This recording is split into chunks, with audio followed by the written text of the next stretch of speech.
এরপরে 6 ইন্দ্রিয়াণাং পৃথক ভাবম উদয়াস্তময়ৌ চয়ত পৃথক উৎপদ্যমানানাম মত্বা ধীর না শোচতি। কি বলছে? নিজ নিজ কারণে ভিন্ন ভিন্ন রূপে উৎপন্ন ইন্দ্রিয় সমূহের যে আলাদা আলাদা ভাব আর যে উৎপত্তি এবং ধ্বংস রূপ ভাব, সেটি বুদ্ধিমান ব্যক্তি জেনে শোক করে না। যে কথাটা আমরা আগের দিন বলছিলাম, ঠিক এই পয়েন্টটা উপনিষদ বলছে। কি বলছে? ইন্দ্রিয়ের যে ভিন্ন ভিন্ন রূপে উৎপদ্যমানম উৎপন্ন ভাব, সেগুলোই আলাদা আলাদা ভাব বা সত্তা হয়ে দাঁড়িয়ে আছে। আমরা যেমন বললাম দর্শনই দৃষ্ট বস্তু, ঠিক আছে? তুমি হিসাব মতো, আমরা হিসাব মতো আমাদের পঞ্চ ইন্দ্রিয়কে মাত্র দেখছি। আমরা যেটাকে লিমিটেড বলছি, হতে পারে সেটা আনলিমিটেড, কিন্তু আমরা অতটাই দেখতে পাই। আমাদের তো যেমন চোখের একটা দৃষ্টি আছে, কানের একটা আছে, স্পর্শের ইন্দ্রিয়ের একটা লিমিটেশনস আছে। তো আমরা কি বলবো? এই জিনিসটা হার্ড। এটা হার্ড না, ইটস হার্ড টু ইউ। বুঝতে যাচ্ছে? তো এটা বলছে এই যে পুরো জগৎকে আমরা দেখছি, যা কিছু আমরা দেখতে শুনতে পাচ্ছি, এইটাই আমাদের জগৎ। কিন্তু আমাদের মানুষের যতদূর ক্যাপাসিটি, ওটাই মানুষের জগৎ। এবং মানুষ কেন প্রকৃতির দরজা বলা হয়? দেখি ক্যাপাসিটি ক্রমাগত বাড়ছে। প্রকৃতি যেন চাইছে এইটা একটা স্পিসিস যার মধ্যে দিয়ে আমি ক্যাপাসিটি বাড়াচ্ছি, কমাচ্ছি। এর মধ্যে যেন একটা দরজার মতো ব্যবস্থা আছে। পশু পাখি অন্যান্যগুলোর মধ্যে দরজার মতো ব্যবস্থা নেই, আর থাকলেও আমরা জানতে পারছি না। ঠিক আছে? আমাদের মধ্যে দরজা খোলা বন্ধের একটা অপশান আছে। ঠিক আছে? তো কি বলছে? ধরো এই জিনিসটা, এটা ফুল, ঠিক আছে? বলছে তোমার স্মেল ইকুয়াল টু ফুল, নালে তোমার জন্য ফুল নয়, গন্ধবস্তু নয়। যতদূর তোমার গন্ধ প্রসারিত হয় ততদূর পর্যন্তই তুমি বুঝতে পারবে, স্মেল নিতে পারবে। তো এই যে পৃথক পৃথক যে ভাব, ধরো আমি বা তুমি 1 কোটি ভাবকে জানি, 1 কোটি ভাব। উপনিষদ হাসতে হাসতে বলবে এটা 1 কোটি রূপে খণ্ডিত ইউ, তুমি। এইগুলো আলাদা কোনো পদার্থ নয়, তোমার ইন্দ্রিয়ের পারসেপশন, এর বাইরে কিচ্ছু নেই, অ্যাটলিস্ট ফর ইউ। ঠিক আছে? তো এখানে বলে দিল এটা যখন জানতে পারে ব্যক্তি, তখন ন শোচতি, কারণ এর বেশি কিছু হতে পারে না। ঠিক আছে? সে পার্সোনাল যে ডেফিনেশন, সেই ডেফিনেশনের মধ্যে নিজেকে আটকে রাখবে না। সে বলবে হ্যাঁ, যেমন আমি কখনো কখনো বলে দিই এটা আমার কনসেপ্ট, কারণ এটাই সম্ভব। কিন্তু যখন এটা তোমাকে ক্লিয়ার থাকবে, তুমি বলবে কি আমি বললাম ইটস আলটিমেট, এটাই শেষ কথা। বুদ্ধিমান ব্যক্তি কখনোই কথা বলবে না। কালকেই প্রকৃতি এমন একটা মাথা নির্মাণ করে দেবে যে এর থেকে বেশি বোঝে। ধরো এর পরের প্রজন্ম, এর পরবর্তী যে জেনারেশন এলো, যেমন এখনকার জেনারেশনই দেখো না কতখানি এগিয়ে গিয়েছে, তারা কতখানি বোঝে। 5 বছরের বাচ্চা এত কথা বলতে পারবে, আজ থেকে 20 বছর আগে ভাবনা চিন্তাই করা যাচ্ছিল না। প্রকৃতি নির্মাণ করে দিয়েছে তেমন মাথা। আমরা ঘরে বসে কোন কালের একটা আদি ভিডিওর ক্লিপিংস পেয়ে যাব, তাকে এমনভাবে এডিট করা হবে যে সেই ভয়েসটা পর্যন্ত ভালো করে শোনা যাচ্ছে, ভয়েস বদলে দেওয়া যাচ্ছে, এটা চিন্তাই করা যেত না। আগে যখন নাটক হতো তখন এই মাইকগুলো উপর থেকে ঝোলানো হতো। আজকে কর্ডলেস আবিষ্কার হয়ে গেছে, এটা কল্পনাই তখন হয়তো করা যায়নি। তাই প্রকৃতি তো নির্মাণ করে দিচ্ছে। যেমন যেমন ইন্দ্রিয়ের বিস্তার হচ্ছে প্রকৃতির, এই জন্য বলি অটোনমাস বডি, আপনা থেকেই হচ্ছে। কেউ বলতে পারবে না কোত্থেকে হলো, কিভাবে হলো। মন শুধু ব্যাখ্যা দিয়ে যাবে, আচ্ছা এরপরেই হলো, আচ্ছা এরপরেই হলো। তো বলছে এই ইন্দ্রিয়ের যে ভাব, এগুলি যখন যেমন প্রয়োজন তখন তেমন সামনে চলে আসে। ঠিক আছে? পুরো এক্সিস্টেন্স চাইলেও তোমার এখন স্টোমাকের খাবার প্রয়োজন, সব ভাব হচ্ছে কি তোমার মধ্যে খাবারটা সামনে প্রমিনেন্ট হয়ে চলে গেল। তোমার কোনো চুজ এর মধ্যে নেই, চয়েস নেই। কোথায় চয়েস আছে? বোঝা যাচ্ছে? তো আমরা যদি বলি তাহলে মহারাজ এই যে আমি যদি খাবার চেপে এখন শুনি, আমি একদম পরিষ্কার বলি ইটস আ হিপনোটিজম। তুমি নিজেকে গাইড করেছো যে খাবার থেকে এখন শোনা ভালো। ঠিক আছে? তাহলে মজা আপনি হিপনোটাইজ করছেন। আমি যে বারবার কথা বলছি একই কথা, ঠিক একরকম হিপনোটিজম। তোমাকে একরকমভাবে আমাকে আনবায়াসড হয়ে বলতেই হবে, বিষয়টা কনভিন্স করা হচ্ছে। ঠিক আছে? তো যারা বলে যে আধ্যাত্মিকতা ব্রেন ওয়াশ, কথা ভুল না, সব কিছুই হিসেবে তো ব্রেন ওয়াশ। ঠিক আছে? রোজ একটা ফুল দেখছে তোমার পছন্দ হয়ে গেল, এটা ব্রেন ওয়াশ। ঠিক আছে? আকাশ, নির্মল আকাশ, কি সুন্দর, কি সুন্দর, তুমি কি করে বুঝলে? সুন্দর ডেফিনেশন কোথায় পেলে তুমি? কি করে বুঝলে যে যখন আকাশে কাল বৈশাখী উঠছে তার সৌন্দর্য নেই? কত কবিতা তোর উপর লেখা আছে। It's a brain wash. কারণ আমার এখন মাটির ঘর, আকাশে যদি কাল বৈশাখী হয় তাহলে অবস্থা খারাপ হয়ে যাবে। তো আমার জন্য এটা ভালো জিনিস নয়। কারণ 8-10 জনের ঘরে দেখেছি আমি উড়ে গেছে এরমভাবে। তখন কি করা হলো, আমি মাঝখান থেকে আমার জন্যটা উড়িয়ে দিলাম, বললাম এটা ভালো না, নির্মল আকাশ ভালো। Total brain wash. এই জন্য জগৎকে মায়া বলা হয়েছে। ঠিক আছে? তো যখন যেমন দরকার তখন তেমন সামনে আসি। বুদ্ধিমান ব্যক্তি জীবনের সিদ্ধান্তটা বোঝে। খিদে পেয়েছে, খেয়ে আসি। যেমন আমি একবার গান করছিলাম, আমার টয়লেট খুব জোরে পেয়েছে, ওখানে আমি দেখাতেই পারতাম আদর্শ যে দেখো বসে থাকি।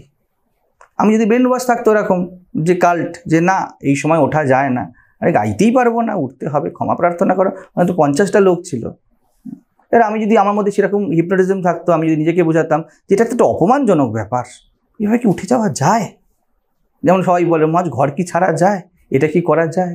ব্রেন ওয়াশ ছিল না, স্পন্টেনিয়াস যা উঠেছে আমি অ্যাক্ট করেছি। কিন্তু স্পন্টেনিয়াস যখন অ্যাক্ট করবে তখন সহজ হতে হবে, আগে তৈরি হতে হবে, নাহলে স্পন্টেনিয়াস অ্যাক্টও আমাদের বায়াসড হয়ে যায় অনেক সময়। যেটা শিখে রেখেছি সেটাই করছি, এটা মাথায় রাখতে হবে। তাহলে এই শ্লোকে কি বোঝা গেল? যে ইন্দ্রিয়ের থেকে উৎপন্ন বিভিন্ন রকম ভাব ইকুয়াল টু ইন্দ্রিয়ই বিভিন্ন রকম ভাব হয়েছে। আমাদের ভালো লাগা, মন্দ লাগা, ঠিক ভুল, ডেফিনেশন, ইন্টেলেকচুয়াল, ইমোশনাল, যা কিছু দেখা, শোনা, বোঝা, মানে যা কিছু আমাদের মধ্যে আছে, এগুলি কি? আমাদেরই ইন্দ্রিয়ের বাই প্রোডাক্ট। এই জন্য বলে জগৎ কি? তোমার ইন্দ্রিয়ের বাই প্রোডাক্ট। বোঝা যাচ্ছে? As reflection. একটু আগে কি বললো? যেমন দর্পণের যখন শুদ্ধ থাকে তখন কি হয়? সরাসরি দেখা যায়, যেমন দর্পণে পরিষ্কার করে দেখা যায়, শুদ্ধ মনে দেখা যায়। ঠিক পরের ক্ষেত্রেই বলে দিল এখানে। তাহলে বায়াসড মন কোনটা বা জগৎ কোনটা? যখন ইন্দ্রিয় তোমার সামনে রূপ ধারণ করে। এবং ইন্দ্রিয়ের উপরে বিভিন্ন কন্ডিশনিং আছে, সোশ্যাল, বায়োলজিক্যাল, সব রকম কন্ডিশনিং প্রযুক্ত হয়। আর ইন্দ্রিয় ওই কন্ডিশনিংগুলোকে অ্যাবজর্ব করার জন্যই আছে। কানে তুমি শুধু যদি শুনতে, তাহলে কখনো শিখতে না। তুমি শুনে শিখে নাও, তোমার অংশ বানিয়ে নাও।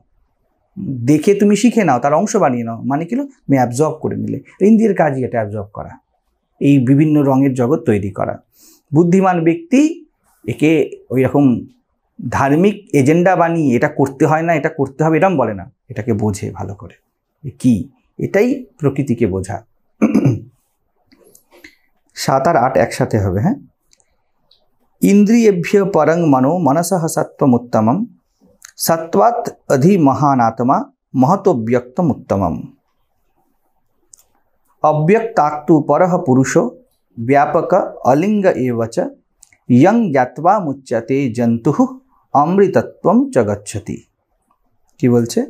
ইন্দ্রিয়ের থেকে মন শ্রেষ্ঠ, মনের থেকে বুদ্ধি শ্রেষ্ঠ, বুদ্ধি থেকে মহান জীবাত্মা, জীবাত্মা থেকে অব্যক্ত শক্তি তা শ্রেষ্ঠ।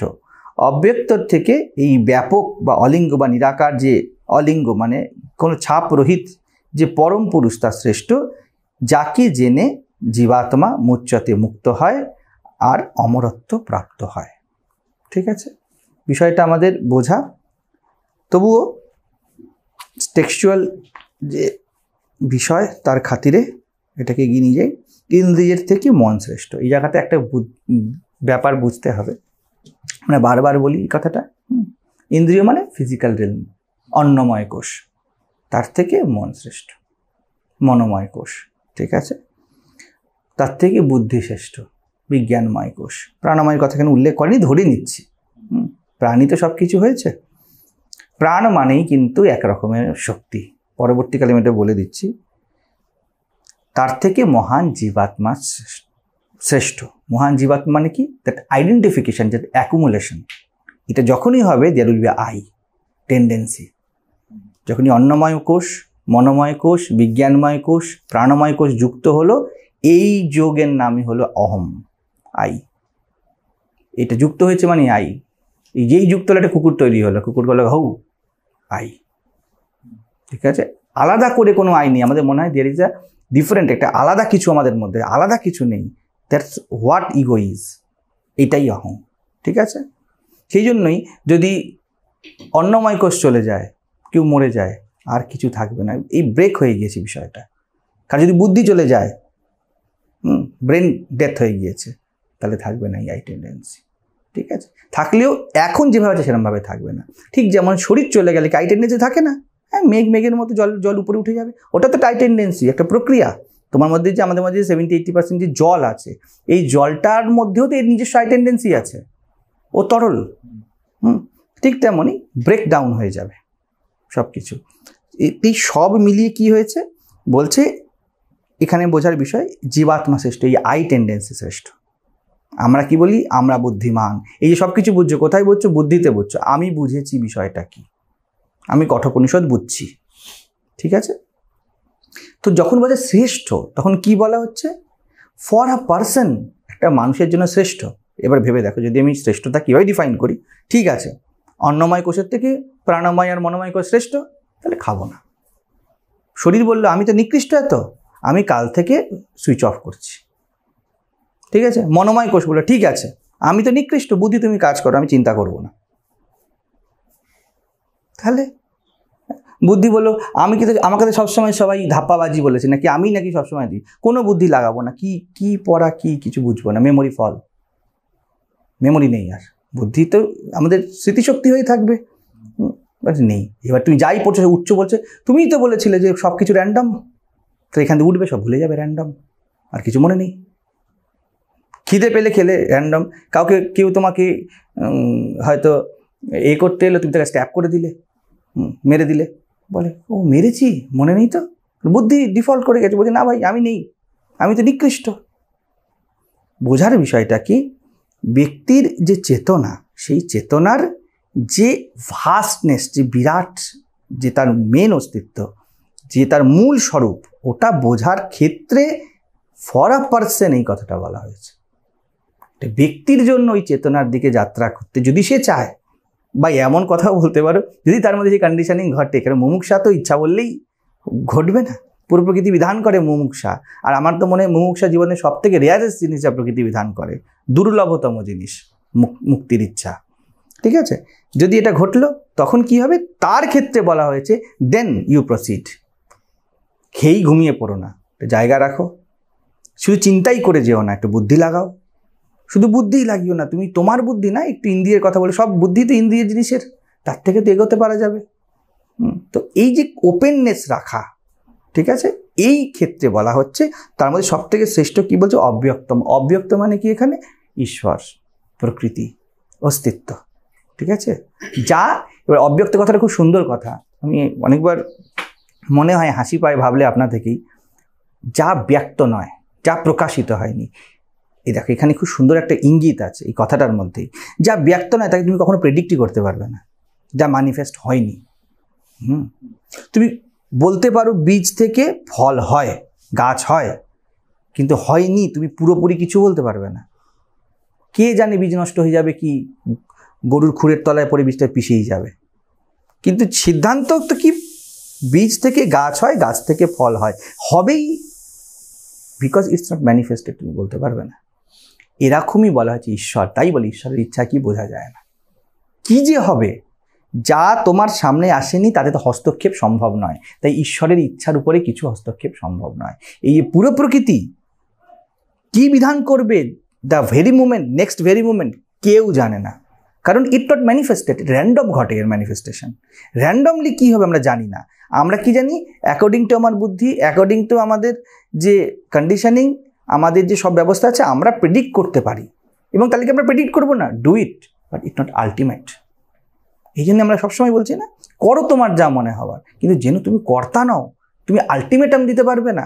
মা ফলেষু কথা জানো, কেউ জানে না। তো এখানে যখন অব্যক্ত বলছে তখন ঈশ্বরের কথা বলছে। বলছে দেখো, প্রথমে কি টোটাল ব্যবস্থাপনাই অব্যক্তিতে ম্যানিফেস্ট হয়েছে, অন্নময়, প্রাণময়, মনোময়, মন হয়ে, বুদ্ধি হয়ে, দেহ হয়ে, সব কিছু হয়ে। তো ইন্দ্রিয়ভ্য বলতে এখানে দেহ, ঠিক? তো এই টোটাল ম্যানিফেস্টেশন হয়েছে। এর থেকে একটার থেকে একটা শ্রেষ্ঠ, কারণ তুমি যদি যাত্রা করতে চাও, এখানে নচিকেতা যাত্রা করতে চাইছে। আমরা শুনছি কেন কেউ কঠোপনিষদ কোর্স কিনছে, বা তোমরা কেন শুনছো? কারণ আমরা যাত্রা করতে চাইছি, এটা আমাদের মধ্যে ঘটেছে যে আমরা এগোতে চাইছি, আমরা ভাস্ট হতে চাইছি। ঠিক আছে, তখন তাকে বলা হচ্ছে এটা জেনে রাখো, তুমি এগাও, অন্নময়, প্রাণময়, মনোময়, বিজ্ঞানময়, এগিয়ে যাও তুমি কনস্ট্যান্ট, কিন্তু জেনে রেখো নীতি নির্ধারণ শেষ অবধি সিদ্ধান্ত নির্ধারণ তুমি করবে না, অব্যক্তাৎ। শেষ পর্যন্ত কি হবে নো ওয়ান নোজ, না হয়তো মুক্তির বিধি হয়ে যাবে। কোনো বিধি নেই, তুমি সব এফোর্ট জানিয়েছো, পট করে তুমি মরে গেলে কালকে। খুব সুন্দর তুমি এগোচ্ছিলে বা কেউ একজন এগোচ্ছিল, কালকে দেখা গেল রাত্রিবেলা হয়ে গেলো যে হার্ট অ্যাটাক হয়ে গেছে। আমি তোমাকে বোঝাচ্ছিলাম বলে কালকে খুব সুন্দর একটা মন্ত্র হবে, কাল রাতে হয়তো আমি শরীর থেকে উঠলামই না, শরীরটা নিয়ে শুলাম আর উঠলামই না। হাতে তো নেই। তোমরা হয়তো বলবে যে মহারাজ থাকলে আমরা আর একটু শিখতে পারতাম, আরও সুবিধা হতো, কিন্তু কোনো কিছু প্রকৃতি, সব কিছু প্রকৃতি নির্ধারণ করবে। এইরকম আমি যে কথাটা বলছিলাম, কত কোটি কোটি এই মুহূর্তে ঘটছে। যে জীবন ম্যানিফেস্ট করতে পারতো তা ম্যানিফেস্ট করেনি। স্বামী বিবেকানন্দ জগৎকে পুরো বুঝিয়েছে, মরার 2 দিন আগে তার মামলা মোকদ্দমা শেষ হয়ে, সারা জীবন ব্যক্তি মামলা মোকদ্দমায় থেকেছে, নিজের পরিবারকে বোঝাতে পারেন। তো কি নিয়তি, এরকম কিচ্ছু করার নেই। তো এইরকম বিষয়। তো অব্যক্তাৎ, এর উপর কিছু বলা যাবে না। এরপরেও এখানে একটু এগিয়ে নিয়ে যাচ্ছে, বলছে দেখো অস্তিত্ব শব্দ বলছে, আমরা এত কথা বলছি কিন্তু কথাই তো বলছি না। যখনই কথা বলছি আমাদেরই তো ম্যানিফেস্টেশন কথাগুলো, আমাদেরই তো আন্ডারস্ট্যান্ডিং। তখন বলছি এর থেকেও আছে, বলছে ব্যাপক বা অলিঙ্গ, নাথিং হ্যাপেন্ড এভার, কিচ্ছু কখনো ঘটেনি। জলের তরঙ্গ জলে উঠেছে, জলে পড়ে গেছে, কি ঘটেছে?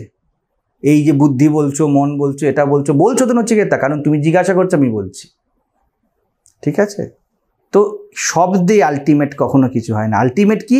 যেখানে কিছু মাত্র নেই, সেই জন্য হচ্ছে অলিঙ্গ, নির্গুণ, কোনো গুণ নেই।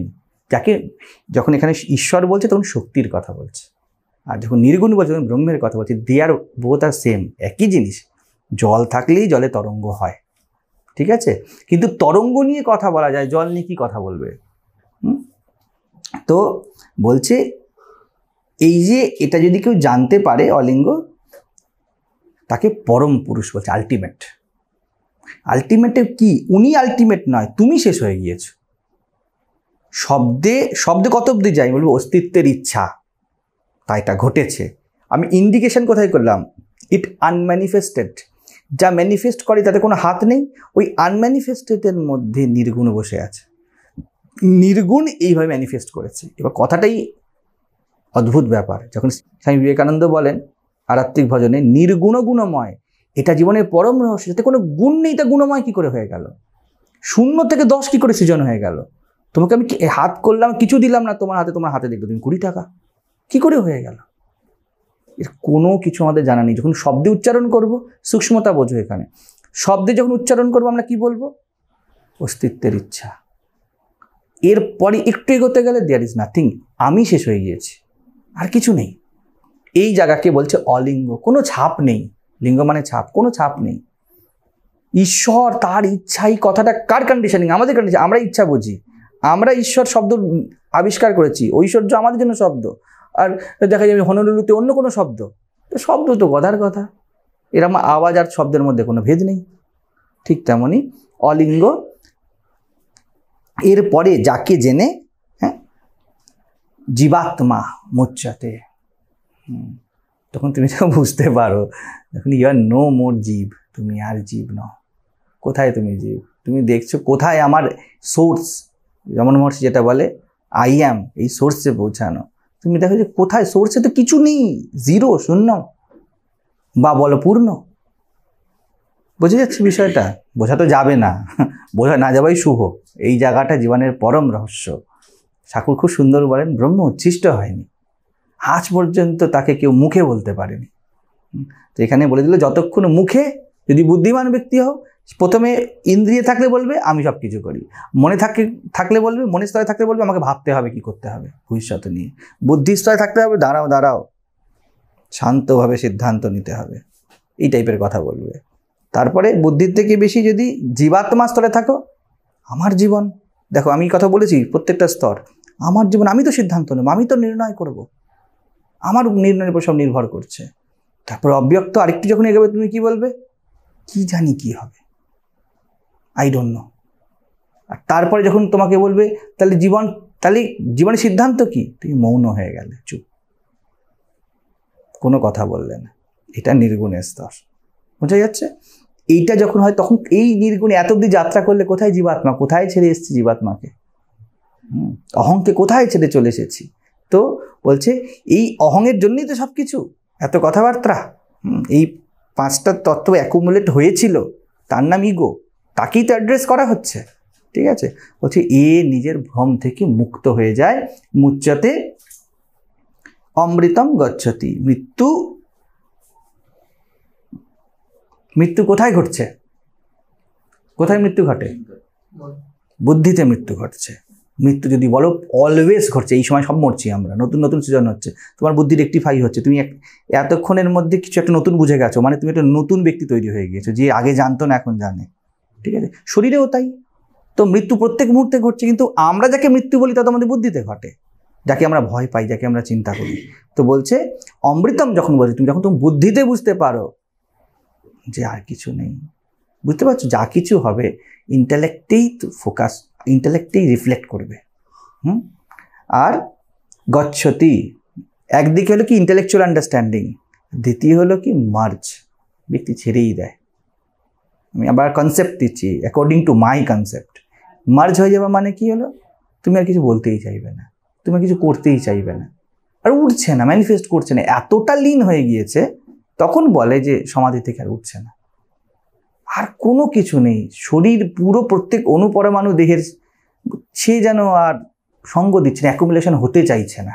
শ্রীরামকৃষ্ণ বলছেন জল খাবো, কেন বলছেন কথাটা? সেটা কোথাও যেন তিনি তার ভিতর থেকে একটা টিঞ্চ আছে যে বলছে এখনো বাঁচতে হবে, একটা অস্থির ইচ্ছা আছে। যখন এখানে বলছে যে অমৃতম গচ্ছতি, তার একটা হলো ইন্টেলেকচুয়াল, আর একটা যখন টোটাল আন্ডারস্ট্যান্ডিং হলো, ব্যক্তি বলা কিচ্ছু বলার নেই। কোনো বিধি আছে? কোনো বিধি নেই, কিচ্ছু বিধি নেই, সব বিধি আছে, চলো।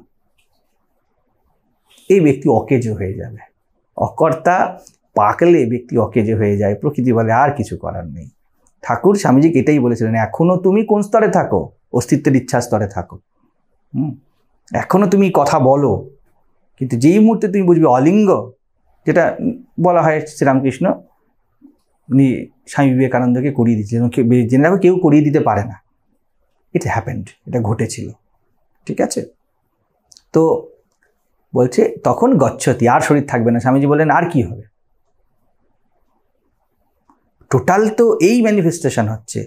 যখন তুমি টোটালি এক দেখছো, তখন বিশেষ কিছু করার ইচ্ছা নেই তোমার। মূর্তির কখন দরকার? যখন তুমি দেওয়ালকেই পরব্রহ্ম হিসাবে দেখতে পাচ্ছ না, তখন মূর্তির দরকার। যখন তুমি দেওয়ালকে, লাইটকে, মাইককে পরব্রহ্ম হিসাবেই দেখছো, পুজো করো, যেখানে ইচ্ছা খুলছে, সেটাও কোনো অসুবিধা নেই। এই অবস্থা থেকে কোনো বিধিবাদীয় অনুষ্ঠান আর সম্ভব? ঠিক তেমনই জীবনে মন ব্রেকডাউন হয়ে যায়, আর সম্ভব না। ঠাকুরকে দেখা যাচ্ছে যে ফুল দিয়েছে, নিজের মাথায় দিচ্ছে, কখনো কখনো খাবার হুঁশ থাকছে না, কি খাবো? খাচ্ছে তো সব কনস্ট্যান্টলি, তোমার মাথাটা চলতে থাকে যে নাক দিয়ে যা যাচ্ছে তাও একরকম খাওয়া, কান দিয়ে যাচ্ছে তাও একরকম খাওয়া। এই স্তরে মন থাকলে দেখবে সব ঢিলা হতে শুরু করেছে। ঠিক আছে, আবারও বলছি, এগুলো কিন্তু বোঝার জন্য বলছি, এগুলো কিন্তু হবেই, কোনো গ্যারেন্টি নেই। 90% ক্ষেত্রে কি 99% ক্ষেত্রে এমন নাই ঘটতে পারে। আমি হাইয়েস্ট কথার একটা ইম্যাজিনেশন করছি কি হতে পারে। ঠিক আছে, তো অমৃতম বুদ্ধিতে তুমি বুঝবে মৃত্যু হয় না, আর যদি মৃত্যু হয় কনস্ট্যান্ট, সবসময় মৃত্যু হচ্ছে, তো নাথিং টু ফিয়ার ইন্টেলেকচুয়ালি, এটা বুঝে গেলে। আর যদি সত্যি সত্যি এটা ঘটে, কারোর হাতে নেই কার সাথে ঘটবে, তাহলে এমনি শেষ, জীবন শেষ। হ্যাঁ, ভারতবর্ষ এরকম আধ্যাত্মিকতা প্রচুর জন্ম দিয়েছে। এই মুহূর্তে কত যে আছে ঠিক নেই, ইভেন কত যে আছে তারা নিজেরাও জানে না তারা এই স্তরে আছে, তারও ঠিক নেই। এই জন্যে বারবার পৃথিবীর সব মানুষ ভারতের দিকে ছুটে ছুটে এসেছে, কারণ কোথাও যেন এই রসদ এখানে লুকিয়ে আছে, মাটিতে মিশে আছে। চলো।